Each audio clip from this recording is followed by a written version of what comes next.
오늘 소개해드릴 책은 인생이 내게 준 선물, 작가는 유진 오켈리입니다. 이 책은 얼마 전 제가 읽은 유시민 작가의 어떻게 살 것인가에서 소개받은 책인데요. 영화 러브 액츄얼리를 볼 때 저는 거기서 두 가지 멋진 장례식과 멋진 결혼식을 발견했었습니다. 그때 처음으로 제 장례식의 미래 모습을 그 영화를 통해서 그려보게 되었는데요. 오늘 이 책의 주인공 유진 오켈리는 자신의 장례식을 미리 철저한 계획에 따라서 준비했던 사람이고 멋진 죽음을 맞이한 한 사람입니다. 53세라는 비교적 젊은 나이에 뇌암 말기 판정을 받아 3개월밖에 남지 않은 시한부 삶을 선고받게 됩니다. 그 3개월이라는 짧은 시간 동안에 그는 자신의 죽음을 위한 모든 준비를 마치고 가족들 옆에서 평안하게 죽음을 맞이합니다. 그 마지막 90일간의 여정이 바로 이 책 인생이 내게 준 선물입니다. 그럼 그 여정을 따라가 보겠습니다. 나는 축복받은 사람이다. 앞으로 내게 남은 생이 3개월이라고 한다. 비록 유쾌한 일은 아니었지만 나는 내가 인생의 마지막 시기에 있음을 인정해야 했고 남은 100일을 어떻게 보낼 것인지 결정해야 했으며 그 결정을 실천에 옮겨야 했다. 간단히 말해서 나는 스스로에게 다음과 같은 두 가지 질문을 던졌다. 죽음이 인생에서 최악의 부분이어야 하는가? 그것을 건설적인 경험으로, 아니 최상의 경험으로 끌어올릴 수는 없는 것일까? 우리는 죽음을 몹시 두려워하면서도 대개 생애의 마지막 날들을 어떻게 잘 보낼 것인지, 그리고 나 자신과 사랑하는 사람들을 위해 무엇을 해야 할 것인지에 대해서는 생각하지 못한다. 어떤 사람들은 죽음이 가까워올 때쯤에는 이미 심신이 많이 쇠약해져서 생의 마지막 날들을 의미 있게 보낼 수 없다. 그때는 고통에서 노연하는 것만이 주된 관심사다. 그러나 나의 죽음을 둘러싼 몇 가지 요소들, 즉 내가 비교적 이른 나이에 죽는다는 사실과 아직 의식이 또렷하고 육체적으로도 다른 부분은 건강하다는 점, 통증이 없다는 점, 사랑하는 사람들이 곁에 있고 또 그들 대부분이 아직 한창 때라는 점 등으로 인해 나는 앞으로 남은 100일을 조금 특별한 방식으로 살기로 했다. 그리고 나는 이 기회를 선물로 여긴다. 앞으로 이 기회를 선물로 누구도 나와 내 가족은 물론 친지들로부터 앗아갈 수 없는 진정한 선물로 만드는 것이 내 인생 최대 과제가 될 것이다. 나는 사람들을 감동시키려고 이 일을 시작한 것이 아니다. 단지 내가 체계적이고 조직적이며 매사에 명확하고 철저한 사람이기 때문에 그랬을 뿐이다. 나는 마지막 몇 주 동안 너무나 많은 것을 배웠다. 그래서 다른 사람에게도 인생의 이 마지막 시기가 경험할 만한 가치가 있는 그 무엇임을 알게 해주고 싶었다. 사람들에게 작별을 고하는 법과 실제로 시간이 천천히 흐르는 것처럼 느껴질 만큼 매 순간을 온전히 즐기는 법에 대해, 시간보다 중요한 한 가지에 대해, 명료함과 단순성에 대해, 자발성의 상실과 우리 삶에 다시금 자발성을 불붙이는 것에 대해, 이러한 것들을 건강한 사람들은 배울 수 없는 것일까? 내가 겪은 경험은 우리 모두가 죽음에 대해 그리고 생의 마지막 날들을 어떻게 보낼지에 대해 생각해 보아야 함을 가르쳐 주었다.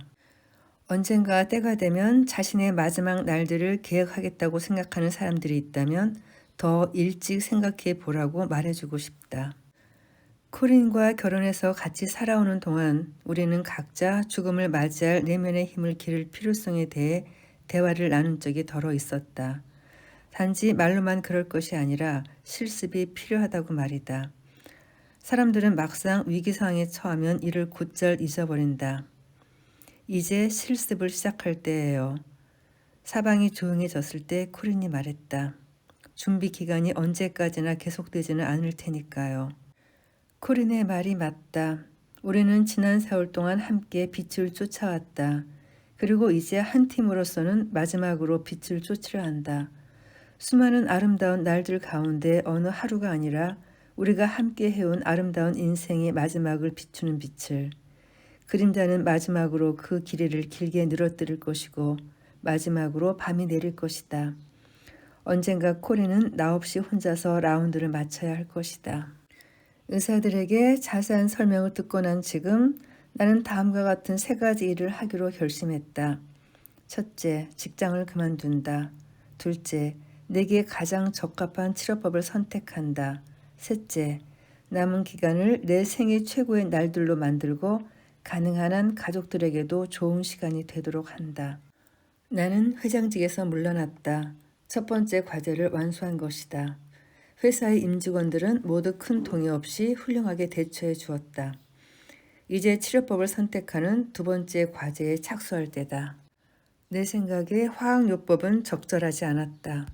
나는 화학요법을 시작하자 곧 자기 통제력을 잃어버리고 약물에 의존하게 되었다.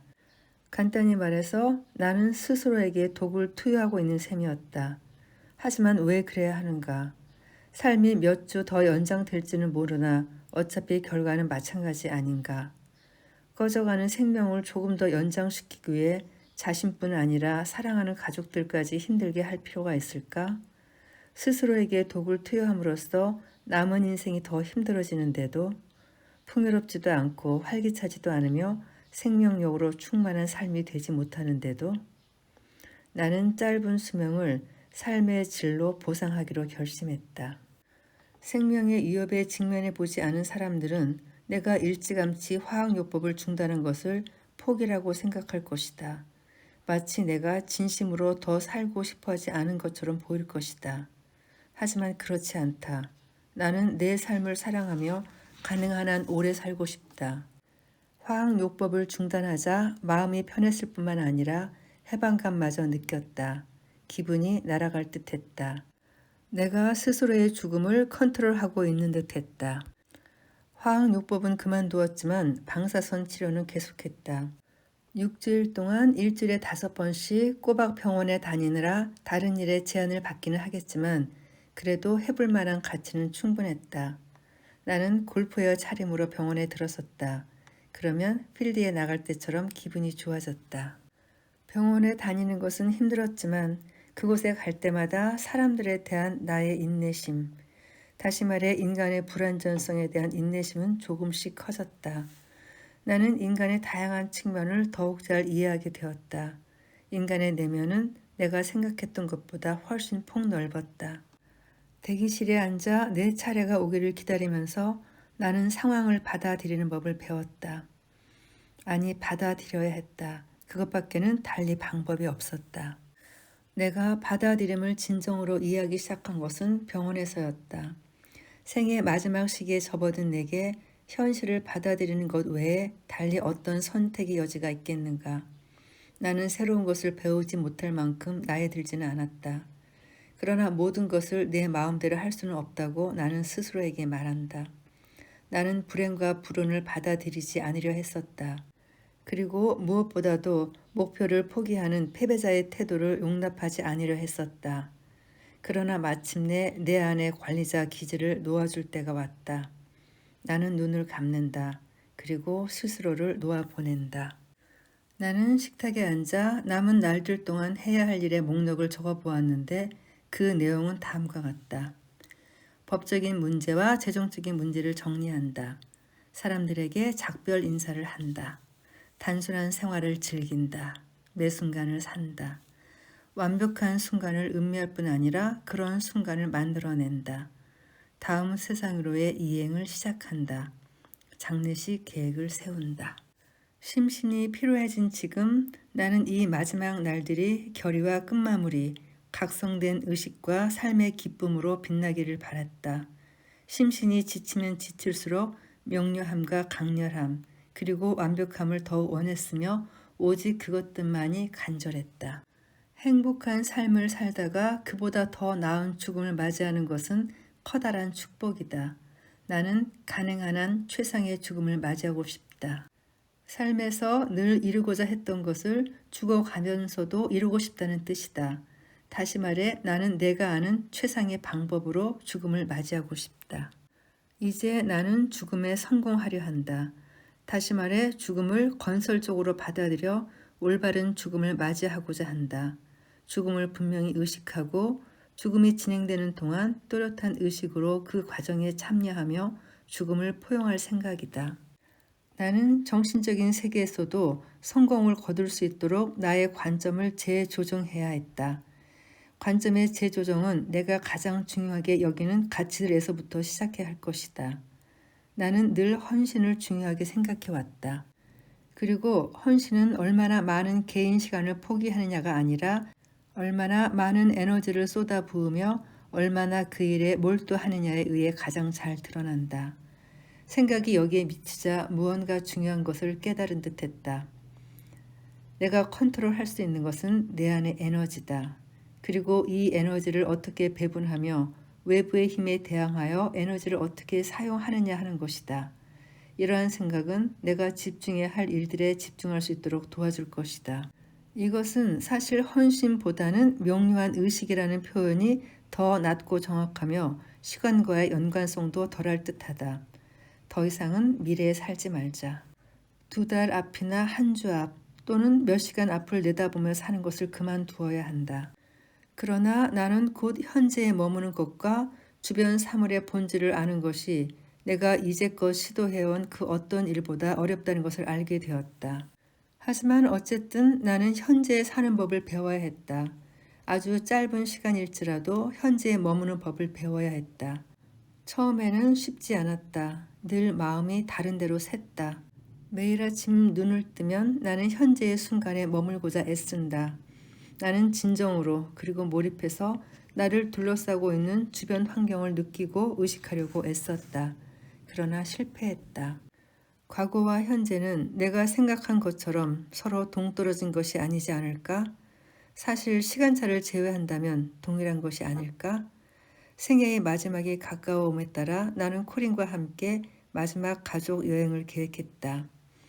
우리는 내게 큰 의미가 있는 도시 세 곳을 골랐다. 프라하와 로마, 베네치아였다. 하지만 9월 중순에 떠나기로 한 이 여행은 실행되지 못했습니다. 현재에 살고자 하는 나의 노력은 순전히 소모적인 것만은 아니었다. 내게는 아직 기력이 남아있는 동안에 해야 할 다른 일들도 있었다. 그 중에서도 가장 중요한 것은 친지들에게 작별 인사를 하는 것이다. 내가 죽기 전에 할 일 중 하나는 개인적으로 알고 지내던 사람들과의 관계를 마무리하는 것 또는 아름답게 청산하는 것이다. 나는 왜 그러고 싶었던 것일까? 사랑하는 모든 사람들과 어느 정도는 상징적이고 어느 정도는 문자 그대로의 단절을 도모하는 것은 왜일까? 내가 작별을 구하고자 한 사람들이 모두 내 취지를 이해하거나 나의 이별 방식에 동의한 것은 아니라는 점이 곧 드러났다. 그러나 일단 작별 의식을 시작하자 그러기를 잘했다는 생각이 들었다. 내가 작별 의식을 하기로 한 첫 번째 이유는 이 일은 나와 상대방에게 슬픔보다는 기쁨을 더 많이 가져다 준다라는 것이다. 나는 연락할 사람들의 명단을 작성하면서 그 한 사람 한 사람의 이름 앞에서 그와 함께했던 모든 순간들을 아주 세밀한 부분까지 돌이켜 보았다. 우리가 어떻게 만났으며 어떻게 친구가 되었는지, 그의 어떤 자질이 특히 좋았는지, 그를 만나 어떻게 더 나은 내가 되었는지. 작별 의식은 그동안 알고 지내온 사람들 모두를 회상하게 하는 기분 좋은 경험이었다. 사람들과의 관계를 정리하고 싶었던 두 번째 이유. 작별 의식이 생각해 보아야 할 문제들을 심사숙고하게 한다는 점은 꽤나 분명하다.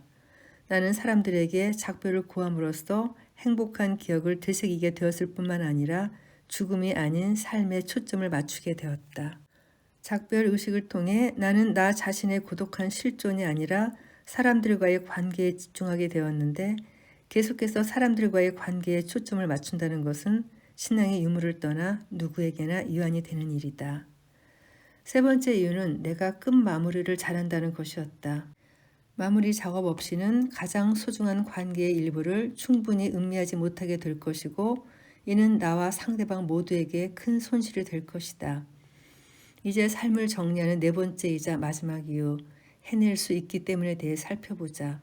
죽음을 앞둔 사람들이 모두 나처럼 기력이 남아있고 신체적 고통을 느끼지 못하며 의식이 또렷하고 사랑하는 사람들에게 둘러싸여 있는 것은 아니다. 나에게 인생 최대의 행운은 그동안의 삶과 마찬가지로 마지막 남은 기간을 진실로 즐길 수 있었다는 것이다. 그리고 뒤늦게 깨달은 것이지만 작별 의식을 통해 나는 각 사람들과의 관계에서 균형을 찾게 되었다.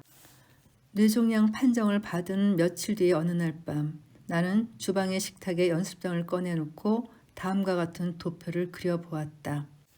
가장 중심의 원에는 아내가 있었다. 그 다음 원에는 아이들, 그 다음 테두리에는 직계 가족, 그 바깥에 오랜 친구들, 다시 그 바깥에 사업상의 절친한 동료, 맨 마지막 원의 테두리에는 공통의 경험과 취미로 인해 서로의 삶을 고양시킨 사람들이라고 적었다.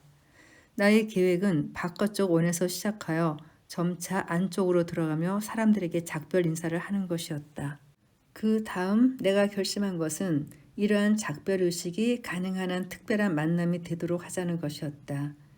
여러 차례의 만남 중 마지막 것이 되어서는 안 되었다. 각 사람들과의 만남에는 앞으로의 슬픈 이별을 보상해줄 무언가가 있어야 했다. 나는 사람들과의 마지막 만남을 기쁨으로 가득하도록 만들 생각이다. 맛있는 음식과 좋은 와인을 준비하고 물이나 꽃 같은 아름다운 경치가 바라다 보이는 장소를 택할 것이다. 작별 의식이 마치 상대방에게 내가 그들에 대한 책을 덮는 듯한 인상을 주지 않았으면 한다. 그들이 작별 의식을 책의 예기치 못했던 한 장으로 풍요롭고 잊지 못할 한 장으로 여겨주길 바란다. 가장 바깥쪽 원 구성원들과의 작별 의식은 내게 커다란 선물이었다. 그들은 주로 학교 때 친구들과 지인들, 지난 몇 년간 함께 일해온 동료들과 이웃들, 그리고 나와 같은 단체에 속해 있으면서 같은 경험과 취미를 통해 서로에게 좋은 영향을 끼쳐온 사람들이다. 나는 그 수가 1,000명에 달하는 데에 놀라지 않을 수 없었다. 이 원에 속한 사람들에게 많은 시간을 투자하는 것이 사치로 보일지도 모르지만 어쨌든 그것은 참으로 즐거운 경험이었다. 그들에게 연락할 기회를 갖게 되어 기뻤다.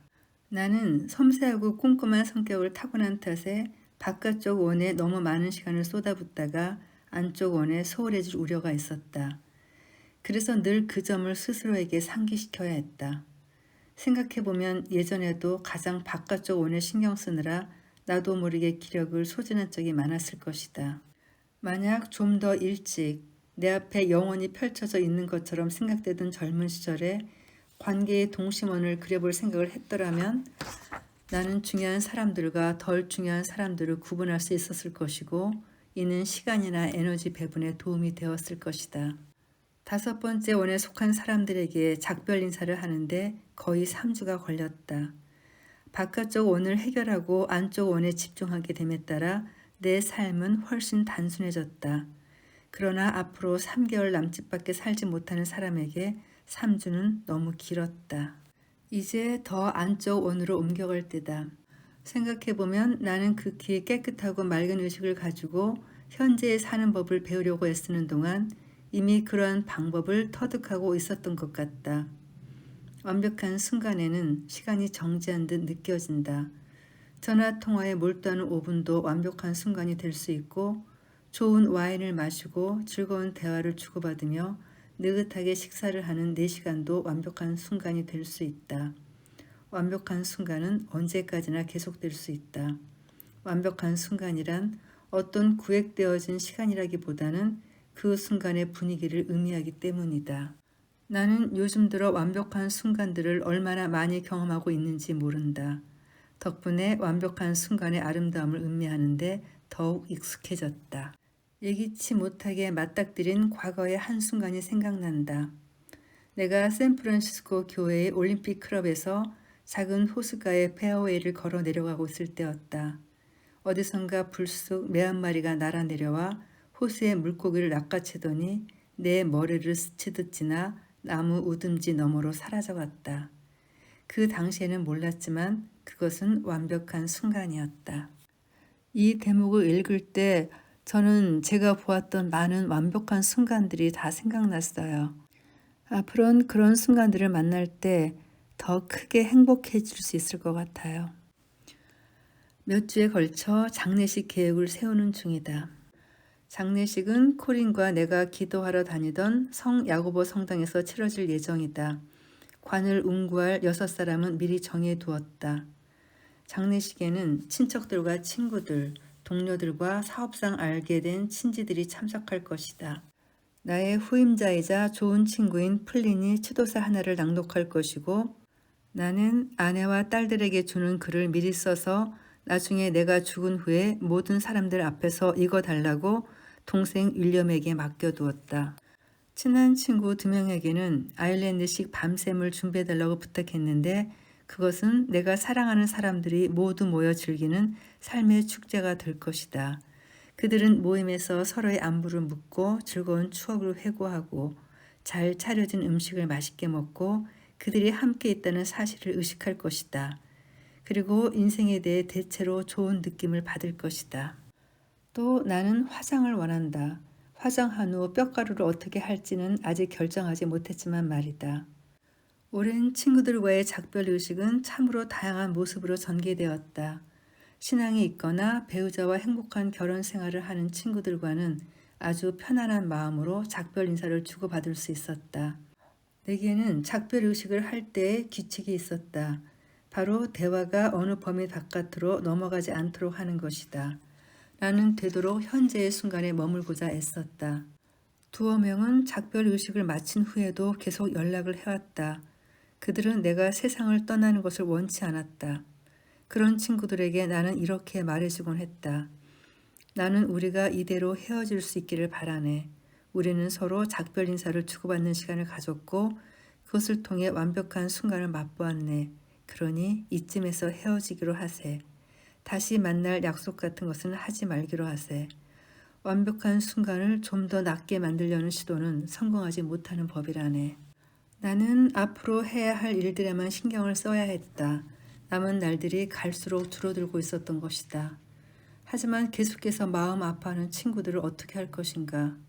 어쩌면 나와의 작별이 그들에게 명료한 의식과 힘을 줄 수 있을 것이다.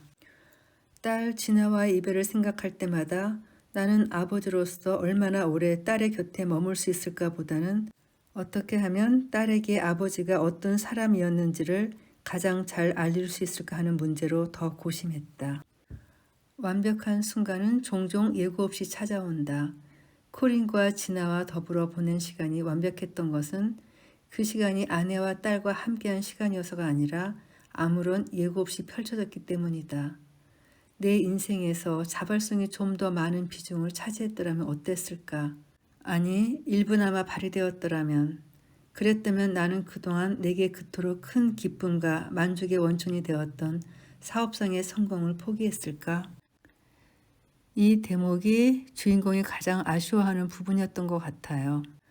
6주간의 방사선 치료가 끝나자 우리 가족은 여름 별장에 있는 타호 호수로 갔다. 나는 전에 건강했을 때 일을 잘했다고 생각한다. 그러나 지금 알고 있는 것들을 그때도 알고 있었더라면 아마 더 나은 CEO가 되었을 것이다. 균형 잡힌 삶을 살고 가족과의 시간을 더 많이 갖기 위해 훨씬 더 창의적인 방법을 생각해냈을 것이다. 나는 늘 일과 가정을 별개로 생각해왔다. 그러나 지금은 내 생각이 너무 좁았음을 안다. 그렇게 열심히 일하지 않았더라면 어땠을까? 일을 열심히 하는 것과는 별도로 내 위치를 10분 활용하여 균형 잡힌 삶의 역할 모델로 나섰더라면 어땠을까? 그 당시에 내가 이 문제에 대해 더 많이 생각했더라면 나는 아마 그렇게 했을 것이고 더욱 창의적인 생각을 해낼 수 있었을 것이다. 그러나 나는 그렇게 하지 않았다. 그림자는 아직 나를 완전히 삼키지 않았다. 아직은 빛이 남아 있었다. 나는 인지 능력이 쇠퇴하지는 않아서 전체적인 상황 파악에는 별 문제가 없었지만 말을 하거나 일상의 자질구레한 일을 하는 데에는 어려움이 따랐다. 무수히 많은 완벽한 순간들로 이루어진 하루를 보내는 날도 있다. 그럴 때면 나는 그럴 수 있었던 이유가 정확히 모든 사람과 사물을 내 뜻대로 하려 하지 않았기 때문이라고 생각하곤 했다. 오늘은 내 생애 최고의 날이다. 우리는 타호 호수 위로 보트를 띄웠다. 물에 그토록 가까이 있는 느낌이 너무 좋았다. 그날 오후에 코린과 나는 결심했다.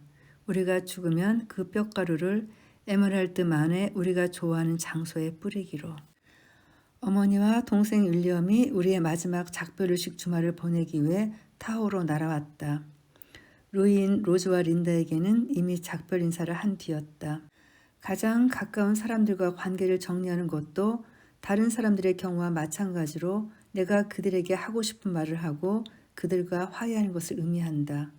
토요일에 우리는 맛있는 식사와 즐거운 대화를 나눴지만 나는 곧 피로해져서 휴식을 취해야 했다.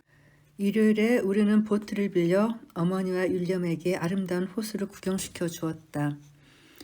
호수 위를 떠가다가 나는 어머니의 손을 잡고 보트 앞쪽으로 모시고 가서 단둘이 대화를 나눴다. 나는 어머니에게 지금 마음 상태가 아주 편안하며 나중에 하늘나라에서 다시 만나자고 말씀드렸다. 신앙심 깊은 어머니는 그 말에 안도하셨다. 나중에 나는 동생 윌리엄과 둘만의 대화를 나눴다. 동생은 내게 이런 일이 일어난 것에 대해 화가 나 있었다. 나는 그에게 화를 내보았자 그 누구에게도 도움이 안 되며 그 자신만 괴로울 뿐이라고 말했다. 그리고 현재에 살려고 노력하고 세상에 대한 분노의 에너지를 배가시켜 자녀에 대한 사랑으로 바꿔야 한다고 말해 주었다. 윌리엄은 그렇게 하겠나라고 약속했다. 나는 내가 그를 얼마나 자랑스럽게 생각하는지 또 그가 얼마나 훌륭한 아버지이며 앞으로도 그러하리라고 믿어 의심치 않는지 말해 주었다. 완벽한 하루였다. 나는 모든 것을 다 이룬 것 같았다. 기력은 소진되었지만 마음은 충만하다. 유진 오켈리의 마지막 순간은 부인인 코린 오켈리가 서술하고 있습니다. 진은 폐렴 증상을 보이기 시작했으며 눈에 띄게 약해졌다. 그의 신체 기능은 심각하게 저하되기 시작했고 그 자신도 이를 알고 있었다. 의사들은 복부 초음파 검사를 하자고 권했다. 그러나 진은 더 이상의 검사를 원치 않는다며 침대에서 꼼짝도 안 했다. 그것은 일리 있는 선택이었다. 어떤 대가를 치르고라도 살아남는 것은 더 이상 진의 목표가 아니었다. 진은 치료를 받느라 조금이라도 기운을 빼앗기는 것을 원치 않았다. 지금 상황에서 치료를 받는다는 것은 아무런 의미가 없었기 때문이다. 이는 진의 이행이 또 다른 단계에 이르렀음을 나타내준다. 진은 삶의 계획을 짜던 시기에서 스스로의 죽음을 받아들이는 시기로 올라가고 있었다. 평화로운 죽음을 맞이하기 위해서는 먼저 자신이 죽어간다는 사실을 받아들여야 한다. 나는 멋진 인생을 살았어. 그는 비좁은 병원 침대 위에 함께 누워있던 내게 말했다. 진이 식사를 중단한 것은 9월 6일 화요일이었다. 그날은 그가 나는 오늘 밤에 죽을 거야 하고 말한 날이기도 했다. 그러나 진은 그날 세상을 뜨지 않았다. 비록 마음의 준비는 돼 있었지만 몸이 기력을 다할 때까지 기다려야 했다. 수요일에도 진은 운명하지 않았다. 그날 우리는 몹시 집에 가고 싶어하는 진을 마침내 집으로 옮길 수 있었다. 문병원 손님이 진에게 편안한지 물어보았다. 네, 편안합니다. 저 세상이 나를 떠받치고 있는 것처럼 느껴지는군요. 내가 보기에 그는 저 세상과 긍정적으로 연결되어 있으며 그의 영혼은 저 세상으로의 이행에 참여하고 있는 것 같았다. 30분쯤 후에 진은 그 어느 때보다도 진지하게 말했다. 가서 그들에게 말해줘요.